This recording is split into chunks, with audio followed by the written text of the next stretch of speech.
अब हम बात करेंगे बायोलॉजिकल और कल्चर इवोल्यूशन ऑफ ह्यूमन का कैसे हुआ। तो पहले हम जान लेंगे, जैसे हमने प्रीवियस लेक्चर में कंटिन्यू किया था, कि होमोनिडिया ग्रुप जो है वो हमारे टू लिनेजेस के एंसेस्टर से बने हुए हैं, मॉडर्न चिंपैंजीज और मॉडर्न ह्यूमन से। तो एंसेस्टर जो मॉडर्न ह्यूमंस के हैं वो दो फर्दर डिवाइड हुए हैं, एक है ऑस्ट्रेलोपिथेकस और दूसरा होमो। तो आज हम सेपरेटली इन दोनों को कवर करेंगे, ऑस्ट्रेलोपिथेकस और होमो।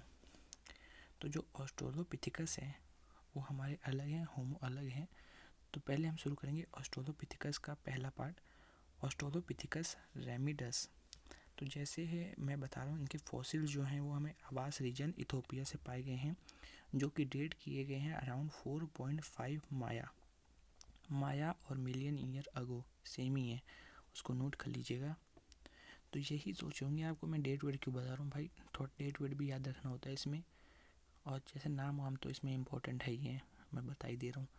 तो डेट भी थोड़ा थोड़ा याद रखो, कहाँ कहाँ से मिले, इनको कोरिलेट करना सीखो। और बात करते हैं, ये सीधे स्टूट हो जाते थे अपराइट थोड़े बहुत, और ये ऐप लाइक इनका स्कल रिसेंबलिंग होता था। अब बात करेंगे ऑस्ट्रेलोपिथेकस एनामेंसिस। तो इनके जो फोसिल्स पाए गए हैं वो एनएम लेक टुर्काना से पाए गए हैं, जो कि डेटेड है अराउंड 4.2 माया। तो ये मिक्स ऐप में ह्यूमन लाइक इनकी एटोनॉमी है। तो ये फुल्ली बाइपेडल है, इसको नोट कर लीजिएगा। और ये शॉर्ट लेग हैं, और ये एफिशिएंट वॉकर नहीं है, बिल्कुल फ्रीली मूव नहीं कर सकते। उसके बाद ऑस्ट्रेलोपिथेकस अफेरनिसिस, इसमें बात की गई है कि कहाँ से पाए गए। इनके फॉसिल्स हमें हडार रीजन, जो कि अफार रीजन ऑफ इथोपिया में है, और हमें नॉर्थ तंजानिया से इसके मिले हैं। और ये हमें इसकी जो डेटिंग की गई है 3.75 मिलियन ईयर अगो से लेके 3.3 मिलियन तक की गई है। तो जो केस स्टडीज़ हमें बताते हैं कि कंप्लीट स्केलियन जो मिला है वुमेन का और फीमेल का वहाँ से, उसका नाम लूसी रखा गया है, जो कि हडार रीजन से पाया गया है। तो लूसी जो है बहुत फेमस है, ये लूसी भी मेंशन करना होगा। इसके बाद हम बात करेंगे कि लूसी का जो साइज़ है वो स्मॉल है, अराउंड 1 मीटर से 1.2 मीटर तक उस स्पीसीज़ का, और अदर फोसिल्स जो हैं वो लार्जर हैं। तो कहीं ना कहीं हमें बताता है कि जो फीमेल्स का जो बर्थ कैनाल है वो नैरो रहा होगा इस समय। और जो ब्रेन साइज़ इनका कहा गया है वो 410 सीसी है। तो यही है। इसके बात करेंगे, ये इनके लोअर लिम्स जो थे वो बाइपेडल के कुछ एविडेंस शो कर रहे हैं, और इनका जो फेस था वो ऐप लाइक था, और ये फॉरवर्ड थ्रस्टिंग जॉस थे, बाहर की तरफ बोरो रिस था, और ये प्लांट को फॉरेज अपने गैदर करते थे, और ये ज़्यादातर समय जो है ट्रीज़ पे बिताते थे। तभी ये मंकीज़ की तरह थोड़े बहुत रिजेंबल्स करते हैं। फिर अफेसिस जो है वो दो पार्ट में बन गया, एक तो एवोल्यूशन किया ऑस्ट्रेलोपिथेकस का, और दूसरा जो है एवोल्यूशन किया होमो का। तो हम बात करेंगे ऑस्ट्रेलोपिथेकस अफ्रीकानसिस। तो इसमें क्या हुआ है, हमें फोसिल्स जो फाउंड किए गए हैं वो रेमंड डार्ट द्वारा फाउंड किया गया है साउथ अफ्रीका से। इसकी डेटिंग 3 माया से लेके 1 माया तक की गई है, और ये अपराइट वॉक कर सकते थे, कंप्लीट ही नहीं कर सकते थे खड़े हो गए। इनका ब्रेन साइज जो था ये 450 सीसी था, और इनका स्कल्स डेलिकेट था और डिफरेंट ब्रेन स्ट्रक्चर था, जो कि हमारे ऐप से बिल्कुल नहीं मिलता। अब बात करते हैं एरिया 10 की बात की गई है। एरिया 10 जो है हमारे ब्रेन का एक हिस्सा है, जिसमें बहुत मेजर रोल प्ले करता है डिसीजन मेकिंग में, और कुछ चीज़ प्लानिंग करने में, और कुछ चीज़ हमें इनिशिएट करता है कि हाँ भाई ये थोड़े बहुत होमो के आसपास रहे होंगे, कि तभी इनका ब्रेन साइज भी और डिसीजन मेकिंग कैपेबिलिटी भी हमें बताता है।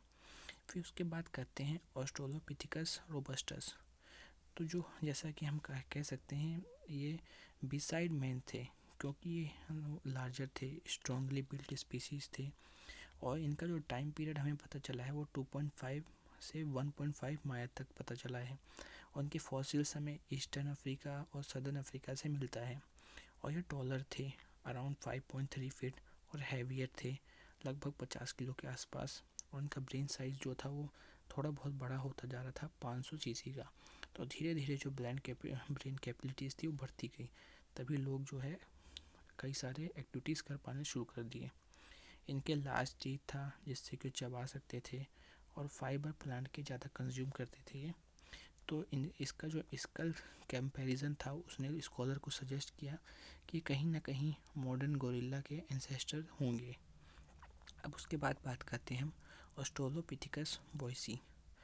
तो ये जिंजरथॉपस भी कहा जाता है क्योंकि ये बहुत ही रोबस्टस है, बहुत ही हेवीली बिल्ट टाइप। और इनके फॉसिल्स जो हैं वो चार्ल्स बॉयस ने फाउंड किया था ओल्डाई जॉर्ज वैली में, जो कि ईस्टर्न अफ्रीका में था। तो ये इनकी हाइट जो थी अराउंड 5.3 से 5.8 फीट तक थी, और इनका वेट जो था 60 से लेकर 80 किलो था। इनका ब्रेन साइज़ भी थोड़ा बहुत इवॉल्व हुआ 550 सीसी, और ये कहीं ना कहीं अपराइट वॉक कर सकते थे, और मेल्स जो हैं वो टॉलर थे फीमेल्स के कंपैरिजन में। तो यही इसमें एक वर्ड आता है सेक्सुअल डायमॉर्फिज्म, उसको भी ध्यान देना है। तो क्योंकि मैंने कहा था, जैसे पीछे बताया था कि ये राइट और मेल्स जो होते थे वो बड़े होते थे फीमेल से। तो इनका जो लार्जर स्कल था, बोरोरिस था, फ्लैटर फेस था, स्मॉल कैनाइन टीथ था, पर इनके जो मोलर्स थे वो बहुत ही ज़्यादा इमेंस थे, बड़े थे, और प्री मोलर्स भी साथ में बड़े थे। और ये कहीं ना कहीं स्टोन टूल्स जो फाउंड किए गए हैं वो सजेस्ट करते हैं कि वो अर्लीस्ट स्टोन टूल मेकर थे। तो जो दूसरे लोग हैं वो सजेस्ट करते हैं कि ये ग्राउंड पे नहीं रहते होंगे। तो कहीं ना कहीं बताता है इनके स्मॉलर ब्रेन साइज था, इसलिए ये ग्राउंड पे नहीं रहते होंगे। और इसके बाद बात करते हैं हम ऑस्ट्रेलोपिथेकस घारी। तो इनके फॉसिल जो हैं वो आवास रीजन्स से पाए गए हैं इथोपिया के, जो कि ईस्टर्न अफ्रीका में है। इनकी डेट की गई है 2.5 माया से लेके इसी के आसपास उनकी डेटिंग की गई है। तो इनके जो ये बिल्कुल स्टूड हो सकते थे। इनकी जो हाइट वाइट रहती है 4.1 फीट से लेके 500 सीसी तक ब्रेन साइज था। तो कई सारे फीचर्स जो हैं वो चिंपैंजीज की तरह मैच करते हैं, जैसे कि लॉन्ग लोअर लिम्स था, और इनकी अपर लिम्स जो थे वो एब लाइक थे।